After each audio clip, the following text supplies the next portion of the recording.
நம்ம தேவனில் நிலைத்திருந்தால்தான் நம்ம வாழ்க்கையில விளைவுகள் வரும், கனிகள் வரும், ஆசீர்வாதங்கள் வரும், பிரயோஜனமான வாழ்க்கையை வாழ முடியும். நான் ஆண்டவர் நிலைத்திராவிட்டால் நான் தானா கனி கொடுக்க முடியாது, தானா பிரயோஜனம் உள்ள வாழ்க்கை வாழ முடியாது, தானா சந்தோஷமா இருக்க முடியாது, தானா சமாதானம் வராது, தானா ஆறுதல் கிடைக்காது, தானா நிம்மதி வராது. எப்போ சமாதானம், நிம்மதி, எல்லாம் ஆசீர்வாதம் வரும்னா எப்ப இந்த கனிகள்லாம் நம்மிடத்துல வரும்? தேவன் நிலைத்திருக்கும் பொழுது.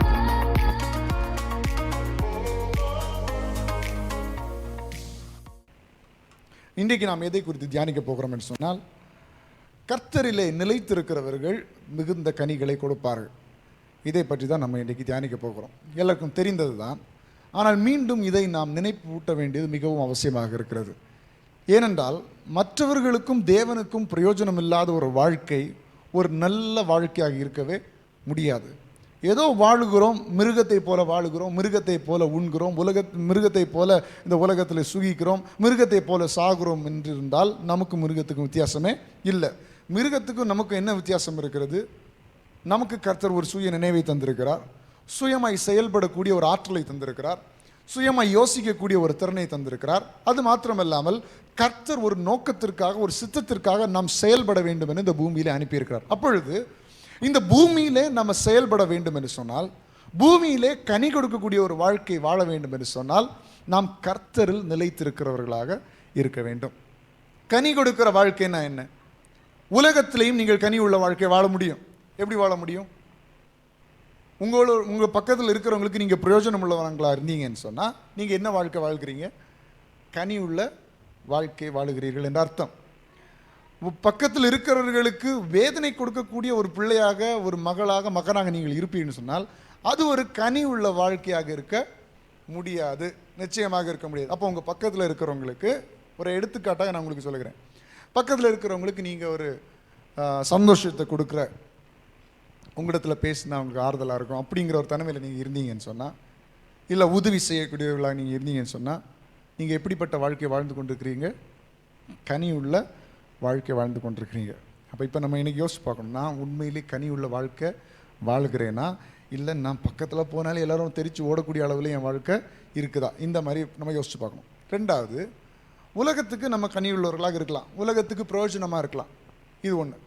இன்னொன்று, ஆண்டவர் விரும்புகிற காரியத்தை இந்த பூமியில் நீங்கள் செய்வீர்கள்னு சொன்னால் அதுவும் என்ன வாழ்க்கை? கனி உள்ள வாழ்க்கை. எப்படி? இங்கே இருக்கிற ஒவ்வொருத்தருக்கும், இதை கேட்கிற ஒவ்வொருவருக்கும் ஆண்டவர் ஒரு நோக்கத்தை இந்த உலகத்தில் வைத்திருக்கிறார். நான் இங்கே நிற்கிறேன்னு சொன்னால் எனக்கு ஒரு நோக்கத்தை ஆண்டவர் வைத்திருக்கிறார். எனக்கு என்ன திறமை இருந்தாலும் சரி, திறமை இல்லைனாலும் சரி, மக்கள் அங்கீகரித்தாலும் சரி, அங்கீகரித்தாலும் சரி, கர்த்தர் என்னை குறித்து செய்ய வேண்டிய ஒரு நோக்கத்தை வைத்திருக்கிறார். நீங்களும் எப்படிப்பட்டவர்களாக இருந்தாலும் சரி, உங்களுக்கு நல்ல படிப்பு இருக்கிறதோ இல்லையோ, உலக பிரகாரமான நல்ல அந்தஸ்து இருக்கிறதோ இல்லையோ, உலக பிரகாரமாக உங்களுக்கு நல்ல நன்மைகள், திறமைகள்லாம் இருக்கிறதோ இல்லையோ, கர்த்தர் உங்களை குறித்தும் ஒரு நோக்கத்தை வைத்திருக்கிறார். உங்களை வைத்து ஆண்டவர் ஏதோ ஒரு காரியத்தை செய்ய சித்தம் உள்ளவராக இருக்கிறார். எப்படி அதை சொல்லுகிறேன்? நாகமானுடைய அந்த விஷயத்தில் பார்க்கும் பொழுது, அந்த அடிமை பெண் இஸ்ரவேல் தேசத்தில் நீங்கள் வந்திருக்கிறார். அவளுடைய மனசில் உள்ள இருந்திருக்கலாம், இப்படி நான் என்ன பிரயோஜனம், என்னால் என்ன எல்லாரும் அடிமைப்படுத்தி என்னை வேலை வாங்கிட்டு இருக்காங்களே தவிர என்னால் என்ன பிரயோஜனம்? ஆனால் கடைசியில் நாகமான் தன்னுடைய குஷ்டரோகத்திலிருந்து விடுவிக்கப்படுவதற்கே காரணமாக இருந்தது யார்? அந்த அடிமை பெண், அந்த சிறு பெண். அப்போ இந்த உலகத்தில் எல்லோருமே ஒரு நோக்கத்தோடு தான் அனுப்பப்பட்டிருக்கிறோம். கர்த்தர் ஒரு சித்தத்தை நம்மேல் வைத்திருக்கிறார். அந்த சித்தத்தை அறிந்து அவர் விரும்புகிற பிரகாரம் இந்த வாழ்க்கையில், இந்த உலகத்தில் நாம் வாழும் பொழுது அது கனி உள்ள ஒரு ஜீவிதம். சரியா? ரெண்டு காரியம் சொன்னேன். ஒன்று, உலகத்துக்கு பிரயோஜனமாக இருப்பது கனி உள்ள ஜீவிதம். இரண்டு, தேவனுக்கு பிரயோஜனமாக இருப்பது கனி உள்ள ஜீவிதம். இந்த இரண்டு காரியமும் ஒரே காரணத்தினால் தான் நடக்கும். அது என்னவென்று சொன்னால், தேவனோடு உள்ள வாழ்க்கையில் தான் நம்ம உலகத்துக்கும் பிரயோஜனமாக இருப்போம், அந்த கனி உள்ள வாழ்க்கை இருக்கும். தேவனுக்கும் பிரயோஜனம் உள்ளவர்களாக இருப்போம், அந்த கனி உள்ள வாழ்க்கையும் நம்முடைய வாழ்க்கையில் இருக்கும். யோவான் 15 அதிகாரம் அவருடைய முதல் வசனத்திலிருந்து பார்க்கும் பொழுது அங்கே வேத வசனம் தெளிவாக சொல்லுகிறது, நான் மெய்யான திராட்சை செடி, என் பிதா திராட்சை தோட்டக்காரர். இயேசு சொல்லுகிறார், என்னில் கனி கொடாதிருக்கிற கொடி எதுவோ அதை அவர் அறுத்து போடுகிறார். கனி கொடுக்கிற கொடி எதுவோ அது அதிக கனிகளை கொடுக்கும்படி அதை சுத்தம் பண்ணுகிறார். இங்கே கனியுள்ள கொடியும் கொடுக்கப்படுகிறது, கனி இல்லாத கொடியும் கொடுக்கப்படுகிறது. கனியுள்ள கொடியை என்ன செய்கிறாங்களா, அதை சுத்திகரிக்கிறாங்க, அதை இன்னும் பராமரிக்கிறாங்க. கனி கொடாத கொடி என்ன செய்கிறார்கள், அதை அறுத்து போடுகிறார்கள். என்னில் கனி கொடாதிருக்கிற கொடி எதுவோ அதை என்ன செய்கிறார், அறுத்து போடுகிறார். கனி கொடுக்கிற கொடியை சுத்தம் பண்ணுகிறார். நான் உங்களுக்கு சொன்ன உபதேசத்தினாலே நீங்கள் இப்பொழுதே சுத்தமாக இருக்கிறீர்கள். என்னில் நிலைத்திருங்கள், நானும் உங்களில் நிலைத்திருப்பேன். கொடியானது திராட்சை செடியில் நிலைத்திராவிட்டால் அது தானாய் கனி கொடுக்க மாட்டாதது போல நீங்களும் என்னில் நிலைத்திராவிட்டால் கனி கொடுக்க மாட்டீர்கள். இப்போ கனி கொடாத மனிதனுடைய வாழ்க்கை அறுப்புண்டு போகும், கனி கொடுக்கிறவனுடைய வாழ்க்கை கட்டப்படும். யார் கனி கொடுக்க முடியும்? முதல்ல சொன்னேன், 2 காரியம் சொன்னேன். ஒன்று, உலகத்துக்கு பிரயோஜனம் உள்ளதாக உலகத்தில் கனி கொடுக்கிறவனாக இருக்க முடியும். 2, ஆண்டவருக்கு பிரயோஜனம் உள்ளவனாக கனி கொடுக்கிறவனாக இருக்க முடியும். இது இரண்டுமே எப்பொழுது நடக்கிறது சொன்னால், நாம் தேவனில் நிலைத்திருக்கும் பொழுது. நாம் கொடியானது செடியில் நிலைத்திராவிட்டால் அது தானாக கனி கொடுக்க முடியாது. எங்கேயாவது கொடி தானா முளைச்சு நிற்குமா? நீங்கள் வீட்டில் செடி நட்டுருக்கீங்களா? அதாவது படர்த்தி விடக்கூடிய அளவில் உள்ள செடிகளை நீங்கள் பார்த்துருக்கீங்களா? பார்த்தா உங்களுக்கு தெரியும், அப்படி கொடி அப்படி வளர்ந்து போகும். நம்ம ஏதாவது கம்பி எல்லாம் வச்சு விட்டோம்னா அது அப்படியே ரவுண்டாக போயிட்டே இருக்கும். நீங்கள் ஒரு நாள் இந்த செடியில் இந்த கொடியை கட் பண்ணி விட்டு பாருங்க, அதுக்கப்புறம் அது படர்ந்து போகணும்னு நினைக்கிறீங்களா? போகாது. ஏன்? செடியோடு தொடர்பு அதுக்கு இல்லை, செடியோடு அட்டாச் ஆகி அது இல்லை. அதனால் இனி தானா அது பூக்க முடியாது, கனி கொடுக்க முடியாது. அப்போ எப்போ எந்த அளவிற்கு அது செடியோடு அட்டாச் ஆகிருக்கிறதோ, செடிக்கு கொடுக்கப்படுகிற தண்ணீரும் உரமும் எப்பொழுது அந்த கொடிக்கு போய் சேர்கிறதோ அப்பொழுது அந்த கொடி என்ன செய்ய முடியும், கனிகளை கொடுக்க முடியும். இதே போல மனிதர்களாகிய நம்முடைய வாழ்க்கை எப்பொழுது கனி கொடுக்கக்கூடிய வாழ்க்கையாக மாறும் என்று சொன்னால், இயேசுவாகிய செடியில் நிலைத்திருக்கிறவருடைய வாழ்க்கையில தான் கனிகள் உண்டாகும். ஏன் பலன் இல்லை, ஏன் கனி இல்லை, ஏன் என்னால் பிரயோஜனம் இல்லை, ஏன் என்னால் முடியலை? நம்ம நிலைத்தில்லை, ஆண்டவருடைய சமூகத்தில் நிலைத்தவர்களா இல்லை. செடியில் நம்ம கொடி நிலைத்திருந்தால்தான் அது கொடி கனி கொடுக்க முடியும். அதே போல நான் ஆண்டவரில் நிலைத்திருக்கும் பொழுது, ஆண்டவர் விரும்புகிற பிரகாரங்களில் நான் நிலைத்திருக்கும் பொழுது தான் உலகத்தில் நான் கனி கொடுக்கக்கூடிய வாழ்க்கை வாழ முடியும். நம்ம எல்லாரும் விரும்புகிறோம்ல, உலகத்தில் நான் கனி கொடுக்கக்கூடியவனாக இருக்கணும். கனினா என்ன? புரோஜனமானவனாக இருக்கணும். என்னால் 4 பேருக்கு புரோஜனம் இருக்கணும். நான் இப்படி கஷ்டப்பட்டு இருக்கக்கூடாது, எந்த பிரயோஜனம் இல்லாமல் நான் இந்த வாழ்க்கையை வாழக்கூடாது. விரும்புகிறோம்ல, உலகத்துலேயும் நல்லா வாழணும்னு விரும்புகிறோம். அநேகர் ஆண்டவருக்குள்ளாக கனி கொடுக்க, ஆண்டவருக்கு பிரயோஜனமான வாழ்க்கையை வாழணும்னு அநேகர் விரும்புகிறது இல்லை. ஆனால் அநேகம் பேர் விரும்புகிறார்கள், நான் பிரயோஜனமான வாழ்க்கையை வாழணும், ஆண்டவர் விரும்புகிற பிரகாரம் நடக்கணும் அப்படிலாம் விரும்புகிறோம். அப்போ இரண்டும் உங்கள் வாழ்க்கையில் நடக்கும் வேண்டும் என்று சொன்னால், நீங்கள் விரும்பினால், எந்த கட்டாயம் கிடையாது, விரும்பினால் ஆண்டவரில் நிலைத்திருக்கிறவர்களாக நாம் மாற்றப்பட வேண்டும். ஆண்டவர் உங்கள் உள்ளத்தில் முதலிடம் கொடுக்கணும். உலகம் அதுக்குன்னு சொல்லி எல்லாம் போயிடும் நீங்கள் நினைக்க வேண்டாம். அப்போ உலகத்தில் உள்ள சந்தோஷமே வேண்டாமா, உலகத்தில் உள்ள ஆசீர்வாதமே எனக்கு வேண்டாமா, உலகத்தில் எனக்கு நன்மைகள் வேண்டாமா? எல்லாம் கிடைக்கும். அதான் வேதம் சொல்லுகிறது, முதலாவது என்னுடைய ராஜ்யத்தின் நீதி திடுங்க, அப்படி எல்லாம் உங்களுக்கு கூட கொடுக்கப்படும். மற்ற ஆராதிகாரத்தை அது கொடுக்கப்படுகிறது. எதை குறித்து கவலைப்பட வேண்டிய அவசியம் இல்லை. நாம் இருக்க வேண்டிய இடத்துல இருந்தால் தேவன் தர வேண்டியதை தருவார். தேவன் விரும்புகிற பிரகாரம் நாம் வாழ்க்கை வாழ்வோம் என்று சொன்னால், தேவன் தர நினைக்கிற நன்மைகள் ஆசீர்வாதங்களும் நம்ம வாழ்க்கையில் வரும், நிச்சயமாய் வரும். அதில் எந்தவித சந்தேகமும் கிடையாது. அப்போ இன்றைக்கு நீங்களும் நானும் கனி கொடுக்க வேண்டிய ஒரு வாழ்க்கையை விரும்புகிறோம் என்று சொன்னால், நான் கனி கொடுக்கணும், நான் பிரயோஜனமானவனாக இருக்கணும் நீங்கள் விரும்பினா, இன்றைக்கு ஆண்டவருடைய சமூகத்தில் நிலைத்திருங்க. ஆண்டவருடைய சமூகத்தில் நிலைத்திருக்கிறதுனா என்ன? ஆண்டவர் சொன்ன வார்த்தைகளை கீழ்ப்படிங்க. நீங்கள் முன்பதாக எடுத்த தீர்மானங்களை நிறைவேற்றுங்க. ஆண்டவருடைய சமூகத்தில், ஆண்டவரை நான் அப்படி செய்வேன், இப்படி செய்வேன், இப்படி இருப்பேன், அப்படி இருப்பேன் ஆண்டவரேன்னு சொல்லி ஆண்டவருடைய சமூகத்தில் நீங்களும் நானும் எடுத்த தீர்மானத்தில் நிலை நிற்க வேண்டும். இது ஆண்டவரிடத்தில் நிலை நிற்கிறோம் என்ற அர்த்தம். ஆண்டவருடைய வார்த்தைகளுக்கு செவி கொடுத்து அதன்படி கீழ்ப்படிந்து நடக்கிறவர்களாக இருந்தால் நாம் கர்த்தரில் நிலைத்திருக்கிறோம் என்ற அர்த்தம். அவர் விரும்புகிற பாதையில் நாம் பயணிப்போம் என்று சொன்னால் நாம் நிலைத்து நிற்கிறோம் என்று அர்த்தம்.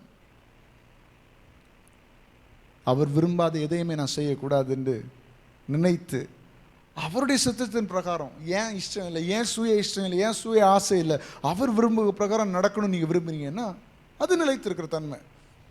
இப்படி நீங்கள் நிலைத்திருக்கும் பொழுது நீங்கள் தானாகவே கனி கொடுக்கிறவர்களாக மாற்றப்படுகிறீர்கள். 5ஆம் வசனம் சொல்லுகிறது, நானே திராட்சை செடி, நீங்கள் கொடிகள். ஒருவன் என்னிலும் நான் அவனிலும் நிலைத்திருந்தால் அவன் மிகுந்த கனிகளை கொடுப்பான். என்னை அல்லாமல் உங்களால் ஒன்றும் செய்ய கூடாது. அநேக நேரங்களில் மனிதர்கள் என்ன நினைக்கிறாங்க சொன்னால், எனக்கு ஆண்டவரும் தேவையில்லை, ஒருத்தரும் தேவையில்லை, நான் ஏன் பாட்டுக்கு வாழ்ந்துருவேன். அப்படி வாழ முடியாது. இந்த உலகத்தில் எந்த மனுஷனுடைய உதவியும் இல்லாமல் இந்த உலகத்தில் வாழ முடியுமா? நம்ம அநேக பேர் சொல்லுகிறோம், எனக்கு ஒருத்தருக்கு உதவியும் தேவையில்லை, ஒருத்தருக்கு உதவியும் தேவையில்லை, நான் ஏன் பாட்டுக்கு இருந்துருவேன் அப்படின்னு சொன்னால் நம்ம உட்காந்துருக்க சேரில் கூட உட்கார முடியாது. ஏன்னா அந்த சேரை எவனோ ஒருத்தன் செஞ்சது தான், அவன் செஞ்சனால தான் நம்ம அதை விலை கொடுத்து வாங்கி சேரில் உட்காந்துருக்கிறோமே தவிர அவனுடைய உதவி இல்லைன்னு சொன்னால் நம்ம உட்கார முடியாது. எல்லாராலும் எல்லாவற்றையும் செய்ய முடியாது. நம்மால் மனுஷனுடைய தயவு நிச்சயமாக தேவை. அதான் வேதம் சொல்லுகிறது, கர்த்தருடைய கிருபை மனுஷனுடைய தயவு அப்படின்னு வேதம் சொல்லுது. மனிதனுடைய உதவி நமக்கு தேவை, ஒத்தாசை நமக்கு தேவை. சிலர் மனிதனுடைய உதவியை கூட ஏற்றுக்கொள்கிறார்கள், ஆனால் தேவனுடைய கிருபையை ஏற்றுக்கொள்ளவில்லை. தேவன் எனக்கு வேண்டும் என்கிற தன்மை இல்லை. தேவனில் நிலைத்திராத எந்த மனிதனும் நிலைநிற்க முடியாது, கனி கொடுக்க முடியாது. தேவன் செடி என்று சொன்னால் நாம் கொடிகள். நம்ம தேவனில் நிலைத்திருந்தால்தான் நம்ம வாழ்க்கையில் விளைவுகள் வரும், கனிகள் வரும், ஆசீர்வாதங்கள் வரும், பிரயோஜனமான வாழ்க்கையை வாழ முடியும். நான் ஆண்டவரில் நிலைத்திராவிட்டால் நான் தானா கனி கொடுக்க முடியாது, தானா பிரயோஜனம் உள்ள வாழ்க்கையை வாழ முடியாது, தானா சந்தோஷமா இருக்க முடியாது, தானா சமாதானம் வராது, தானா ஆறுதல் கிடைக்காது, தானா நிம்மதி வராது. எப்போ சமாதானம், நிம்மதி, எல்லாம் ஆசீர்வாதம் வரும்னா எப்போ இந்த கனிகள்லாம் நம்மிடத்திலிருந்து வரும்னு சொன்னா தேவனில் நிலைத்திருக்கும் பொழுது. ஒருவன் என்னில் நிலைத்திராவிட்டால் வெளியே எரியுண்ட கொடியை போல அவன் எரியுண்டு உலர்ந்து போவான். ஆண்டவரில் நிலைத்திராத மனிதனின் கதி என்ன? உலர்ந்து போவான், காய்ந்து போவான், வாழ்க்கையில் வறட்சிகள் உண்டாகும். தேவ பிள்ளைகளை, இன்றைக்கு நீங்கள் உங்க வாழ்க்கையில் வறட்சிகளை பார்க்கிறீர்கள் சொன்னால் இன்றைக்கு தேவனிடத்தில் நிலைத்து நிற்க வேண்டிய தன்மை கொஞ்சம் குறைபடுகின்ற அர்த்தம். இன்றைக்கு ஆண்டவரிடத்தில் உள்ள தொடர்பு இன்றைக்கு கொஞ்சம் அதிகமாகட்டும். காய்ந்து போன நிலைமை, உலர்ந்து போன நிலைமை, செழிப்பான வாழ்க்கையில் வறட்சியான ஒரு நிலைமை, ஆண்டவரோடு உள்ள தொடர்பு இல்லை என்ற அர்த்தம். அநேக கொடிகள் அப்படி படர்ந்திருக்கலாம். திடீரென்று ஒரு கொடி காய்ந்து விட்டதுன்னு சொன்னால் நிச்சயமாக அந்த செடியிலிருந்து அது பட்டு போயிருக்கும், அது வெட்டுப்பட்டிருக்கும். நீங்களே போய் பாருங்க, ஒரு கொடியை எடுத்து, யாருக்குமே தெரியாது, அழகா நறுக்குன்னு ஒரு வெட்டிட்டு வந்து பாருங்க ஒரு கொடியை. 2-3 நாள் கழித்து பார்க்கும்போது அது எப்படி இருக்கும்? எல்லாம் பச்சையா இருக்கும், இது மட்டும் காய்ந்து போய்விடும். ஏன்? செடியில் இருந்த எந்த நன்மைகளும் அதுக்கு கிடைக்கவில்லை. ஏன்னா செடிக்கும் கொடிக்கும் தொடர்பே இல்லை. அப்போ மனிதனுடைய வாழ்க்கையை வைத்து நாம் அறிந்து கொள்ள முடியும், எங்கோ ஒரு இடத்துல ஆண்டவரோடு உள்ள நெருக்கம் கம்மியாக இருக்கிறது. ஆண்டவரோடு உள்ள நம்ம வேதனை வரும்பொழுது, பயம் வரும்போது, கஷ்டம் வரும், கவலை வரும்போது, வேதனை, இருதயத்தில் வலிகள், இருதயத்தின் வலின்னா என்ன, அந்த வலியை சொல்லலை, உள்ளத்தில் மனதின் வலியை சொல்லலை, மனது வலிகள், கஷ்டங்கள், நொறுக்கங்கள்லாம் வரும்பொழுது நம்ம புரிந்து கொள்ளணும், எனக்கும் ஆண்டவர் இருக்கிற தொடர்பு கொஞ்சம் குறைஞ்சிருக்குன்னு அர்த்தம். ஏன்னா ஆறுதல் படுத்துகிறவர் ஆண்டவர் அல்லவா, தேற்றுகிறவர் ஆண்டவர் அல்லவா, நம்முடைய காயங்களை கட்டுகிறவர் ஆண்டவர் அல்லவா, நம்ம கண்ணீரை துடைக்கிறவர் ஆண்டவர். எந்த மனுஷன்கிட்ட போனாலும், யார்கிட்ட போனாலும் நமக்கு ஆறுதலும் கிடைக்க போகிறதில்ல, நிம்மதியும் கிடைக்க போகிறதில்ல. ஆனால் அப்போ நமக்கு இன்னும் கண்ணீர், இன்னும் கவலைகள், இன்னும் வேதனைகள், இன்னும் பயம், இன்னும் கஷ்டம் வருதுன்னா நமக்கும் ஆண்டவர் இருக்கிற அது தொடர்பை கொஞ்சம் யோசிச்சு பாருங்கள். வீட்டில் இருக்கும்போது எனக்கும் தேவனுக்கு இருக்கிற ஐக்கியம் எப்படி இருக்கிறது? ஒரு கொடி செடியில் நிலைத்திருக்கிறது போல நான் தேவனிடத்தில் நிலைத்திருக்கிறேன்னா கேளுங்க ஆண்டவரிடத்தில், முழங்கால் படி போட்டு கேளுங்க, ஆண்டவரை இன்னும் உம்மோடு நான் நெருங்க விரும்புகிறேன் சொல்லுங்க, உம்முடைய சமூகத்தில் நிலைத்திருக்க விரும்புகிறேன் சொல்லுங்க. அப்போ அங்கே கண்ணீர் துடைக்கப்படும், கனி உள்ள ஜீவிதம் உருவாகும். இனி வாழ்க்கையில கஷ்டம் வரும்பொழுது, வாழ்க்கையில நெருக்கங்கள் வரும்பொழுது யார்கிட்டையும் போய் புலம்ப வேண்டாம். யார்கிட்ட சொல்லணும்னு உங்களுக்கு தோணுச்சு நான் சொல்லுங்க, தயவு செய்து, பரவாயில்ல. ஆனால் அழுது புலம்பாதீங்க. கொஞ்சம் ஒரு நிமிஷம் யோசிச்சு பாருங்க, எனக்கும் ஆண்டவருக்கும் இந்த நிமிஷத்தில் அந்த ஐக்கியம், ஆண்டவரோடு சஞ்சரிக்கிற தன்மை ஜாஸ்தியாக இருக்குதா இல்லை குறைவாக இருக்கா, இல்லை இல்லவே இல்லையா? யோசிச்சு பாருங்க. நாம் அநேக நேரங்களில் கவலைப்படுகிற பயப்படுகிற நேரத்திலெல்லாம் தேவனுக்கும் நமக்கும் இருக்கிற தொடர்பு துண்டிக்கப்பட்டிருக்கிறது. நான் கூட அதை அநேக நேரங்களில் அதை ரியலைஸ் பண்ணியிருக்கிறேன். சில பயங்கள், கலக்கங்கள், கவலைகள் வரும்பொழுது, இப்போ ஏன் நம்ம ஜெபம் பண்ணல, இப்போ ஏன் நம்மளால் ஆண்டவரோடு நெருங்க முடியல, ஆண்டவரோடு நெருங்கி இருந்தால், ஆண்டவரோடு ஜெபம் பண்ணி கொண்டு சந்தோஷமாக இருந்திருந்தா அந்த இடத்துல கவலை என்ன மேற்கொண்டிருக்க முடியாதே. எவிருவின் மகள் மரித்து விட்டால், மரித்த செய்தி இங்கே இயேசுவோடு நிற்கிற எவிருக்கு வருகிறது. அப்போ ஆண்டவர் சொல்ல, இப்போ நீ கலங்காத, இப்போ நீ பயப்படாத, விசுவாசம் உள்ளவனாயிரு. அப்போ ஆண்டவரோடு தொடர்பில் இருந்தனால தானே எவிருக்கு அந்த இடத்துல ஒரு தைரியம் வந்தது. அந்த இடத்துல மகள் மரித்து விட்டால் என்கிற செய்தியை கேட்ட போதிலும் அவன் விசுவாசம் உள்ளவனாக இருக்க காரணம் என்ன? ஆண்டவரோடு தொடர்பில் இருந்தனால தானே. ஒருவேளை ஆண்டவரை விட்டு அவன் தூரம் போயிருந்தா அவன் அழுதே செத்துருப்பான், அவனுக்கு இந்த மகள் மரித்து போய்விட்டான்னு சொல்லி.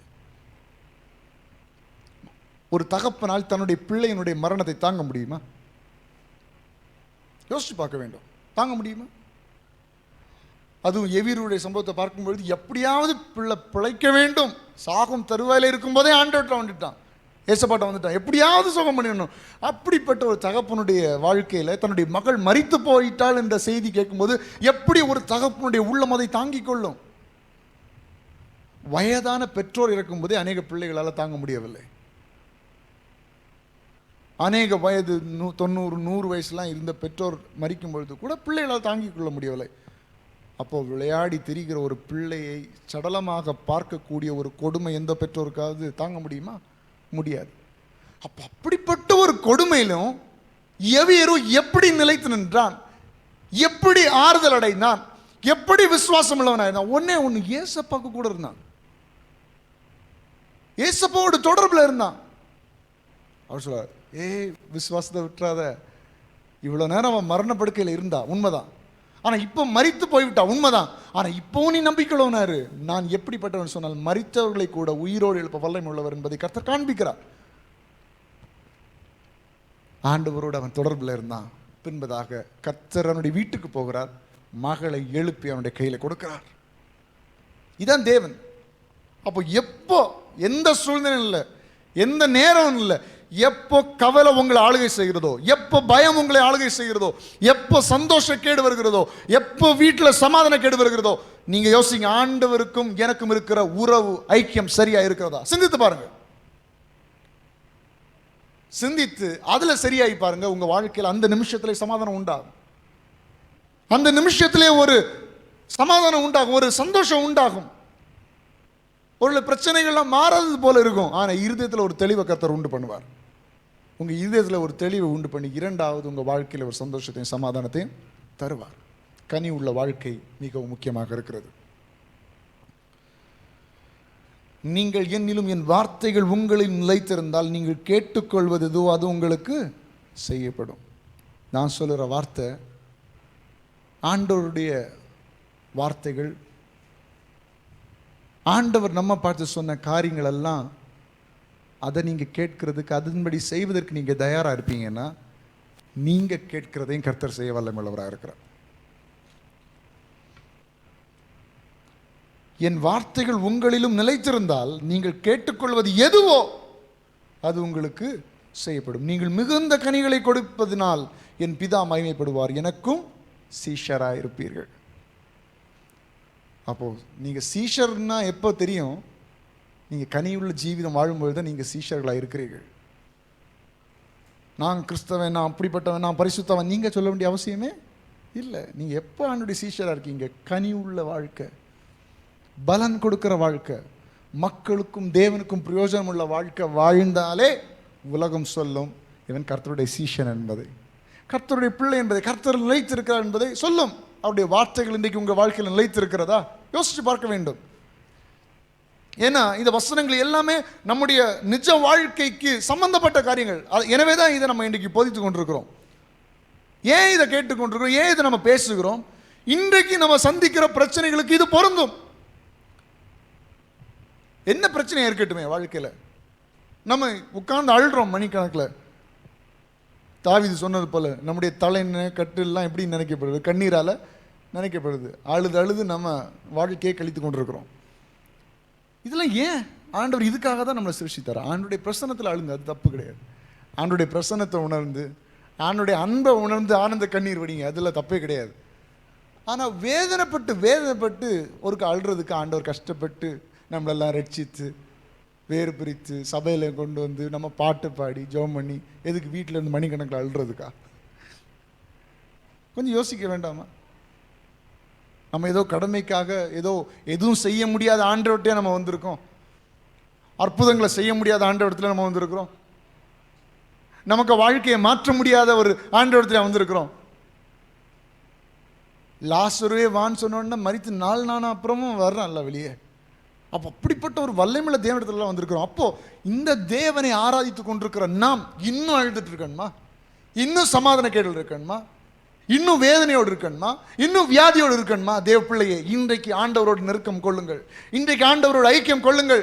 கொடியானது செடியில் நிலைத்திராவிட்டால் தானாக கனி கொடுக்க முடியாதது. அதே போல நாமும் ஆண்டவரில் நிலைத்திராவிட்டால், இயேசுவில் நிலைத்திராவிட்டால் ஒரு நல்ல கனியுள்ள வாழ்க்கையை வாழ முடியாது. அப்போ இன்றைக்கு அதை புரிந்து கொண்டு நான் இன்னைக்கு உங்களோட நிலைத்திருக்க வேண்டும் என்று நீங்கள் விரும்புங்க. பழைய ஏற்பாட்டில் பார்க்கும்பொழுது யோனாவை பற்றி உங்களுக்கு நல்லா தெரியும். யோனாவை பற்றி என்ன தெரியும் உங்களுக்கு? ஆண்டவர் ஒரு காரியத்தை சொன்னார், செய்யலை. என்னாச்சு? அங்கே பெரிய பிரச்சனைகளாச்சு, உங்களுக்கு தெரியும். இதையும் இந்த நிலைத்திருக்கிற சம்பவத்தை நான் இணைக்க விரும்புகிறேன். கொடியானது செடியில் நிலைத்திராவிட்டால் தானாக கனி கொடுக்க முடியாது. கனி கொடுக்கிற வாழ்க்கை என்ன? முதல்ல சொன்னேன், 1 உலகத்துக்கு பிரயோஜனமாக இருக்கணும், 2 தேவனுக்கு பிரயோஜனமாக இருக்கணும். இங்கே தேவன் யோனாவை அழைத்து சொல்லுகிறார், நீ நினிவே பட்டணத்துக்கு போ. அந்த நினிவே பட்டணத்துக்கு போய் அவங்க எல்லாரும் தப்பு செய்து பாவம் செய்து அந்த பாவம் ரொம்ப ஜாஸ்தி ஆகிட்டு, அதனால் அவங்கள நான் அழிக்க போகிறேன். அழிக்கிறதுக்கு முன்னாடி நீ போய் என்னுடைய வார்த்தையை சொல்லு, ஆண்டவர் இப்படி அழிக்க போகிறார், நீ மனம் திரும்பு அப்படின்னு. அவங்க மனம் திரும்பினா அவங்க ரட்சிக்கப்படுவார்கள், இல்லைன்னா அவங்கள அழிக்க போகிறேன், ஒரு எச்சரிப்பின் செய்தி அவங்களுக்கு போய் சொல்லிட்டு வான்னு யோனாவை பார்த்து ஆண்டவர் சொல்லுகிறார். இப்போது யோனா கர்த்தருடைய வார்த்தையில் நிலைத்திருந்தால் இவன் கனி உள்ள வாழ்க்கையை வாழ்ந்திருப்பான், கொடுத்துருப்பான். முதல்ல சொன்னோம், என்ன சொன்னோம்? கனி கொடுக்காத கொடி எதோ அது வெட்டுண்டு அறுப்புண்டு போடப்படும், அது காய்ந்து போயிடும், உலர்ந்து போகிறதுக்கு அது போடப்படுகிறது. செடியோடு அட்டாச் ஆகாத அந்த கொடியை தூக்கி வெளியே போட்டுருவாங்க, பிரோஜனமே இல்லை, தேவையில்லை. இதே போல யோனாவுடைய வாழ்க்கையில் முதல் நடக்கிறது. ஆண்டவர் நீவேக்கு அனுப்ப சொல்லுகிறார், போக சொல்லுகிறார், இவன் கேட்கல. நீங்கள் ஒன்று சொல்லுவீங்க, அப்புறம் அவங்கள காப்பாற்றிடுவீங்க, கடைசியில் எனக்கு பேர் தான் டேமேஜ் ஆகும், அதனால் நான் போக மாட்டேன் அப்படின்னு சொல்லிட்டு நீனிவேக்கு கப்பல் ஏறாமல் எங்கே போகிறான்? தர்ஷீஸுக்கு கப்பல் போகிறான். இப்போது ஆண்டவருக்கும் இவனுக்கு இருந்த தொடர்பு என்ன செய்து விட்டது? துண்டிக்கப்பட்டு விட்டது. கொடியானது திராட்சை செடியில் நிற்கிறது வரைக்கும் தான் அதுக்கு வேல்யூ. திராட்சை செடியிலிருந்து அது கட் பண்ணப்பட்டு தான் அது சாதா காய்ந்து போன புல்லு கோப்பாக அது மாற்றப்படுகிறது, பிரயோஜனப்பட்டதாக மாற்றப்படுகிறது. இப்போ யோனா கர்த்தரோடு ஐக்கியம் கொண்டிருக்கும் வரைக்கும் தான் அவனுக்கு வேல்யூ. இப்போ அவனுக்கு வேல்யூ இல்லை. ஏன்னா கர்த்தருடைய வார்த்தையில் அவன் நினைத்திருக்கவில்லை. கர்த்தர் விரும்பின காரியத்தை அவன் செய்யாமல் தர்ஷீஸுக்கு போகிறான். அங்கே போகும்போது இவன் நிமித்தம் அங்கே பெரிய கொந்தளிப்பு, கடல் கொந்தளிக்குது, எல்லாம் காற்று வீசுது. மக்கள் எல்லாரும், அங்கே இருந்த மக்கள் எல்லாரும் அந்த காலத்தில் கப்பலில் போயிருக்கிறாங்கன்னா பாருங்கள் எவ்வளோ பெரிய ஆட்களாக இருந்திருப்பாங்க, அப்படி தானே? இப்போ கூட கப்பல்லாம் போகணுன்னா, பெரிய பெரிய கப்பல்லாம் போகணுன்னா ரொம்ப கஷ்டம்தான். பெரிய அநேக காசுகளாகும், அநேக காரியங்களை செய்ய வேண்டியிருக்கும். அநேக மனிதர்கள் கப்பல்லே வாழ்நாளில் ஏறி இருக்க மாட்டாங்க. நீங்கள் எத்தனை பேர் கப்பலில் ஏறியிருக்கீங்க? நானும் ஏறினதில்லை. நம்ம வேணால் ஒரு பெரிய பேப்பரில் செஞ்சு வேணா ஏறி இருக்கலாம். சரி, அப்போது அந்த காலத்தையும் அவங்க கப்பலில் போயிருக்காங்க. அப்போ நிச்சயமாக பெரிய ஆட்களாக தான் இருந்திருப்பாங்க நான் நினைக்கிறேன். சரியா? கப்பலில் போயிருக்கிறாங்க. இப்போது இவன் அங்கே இருக்கனால அங்கே பெரிய கொந்தளிப்பு வருது, அங்கே உள்ள ஜனங்களுக்கு தெரியாது.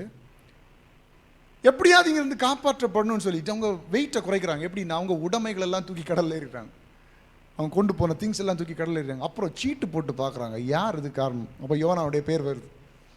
அப்போது யோனாவுக்கு புரிஞ்சு போச்சு. என்ன புரியுது? நம்ம ஆண்டவருக்கும் எனக்கு இருந்த கனெக்ஷன் துண்டிக்கப்பட்டதுனால இப்போ நான் எங்கே இருக்கேன்? பிரச்சனையில் மாட்டியிருக்கேன். அப்போது அந்த கப்பலில் இருந்தவங்கள்ட்ட யோனா சொல்லுகிறான், இனி நான் இருந்தேன்னா உங்களுக்கு தான் பிரச்சனை, என்ன தூக்கி கடலில் போட்டுருங்கன்னு சொல்கிறான். அப்போ யோனாவை தூக்கி கடலில் போடுறாங்க. இதெல்லாம் தெரியும். அங்கே ஒரு மீனை கர்த்தர் ரெடி பண்ணி வச்சுருந்தார். தூக்கி போடவும் டேரெக்டாக எங்கே போய் விழுறான்? ஒரு மீனுக்கு வாய்க்குள்ளே போய் விழுறான். விழுது நேராக அவனுக்கு ஒரு ஹோட்டல் ரூம் புக் பண்ணியாச்சு. மீனுக்கு வயர் உள்ளே போய் உட்காந்து இப்போ ரியலைஸ் பண்ணுறான், ஆண்டவரே கொடியானது திராட்சை செடியில் நிலைத்திராட்டா தானாக ஒன்றுமே செய்ய முடியாது.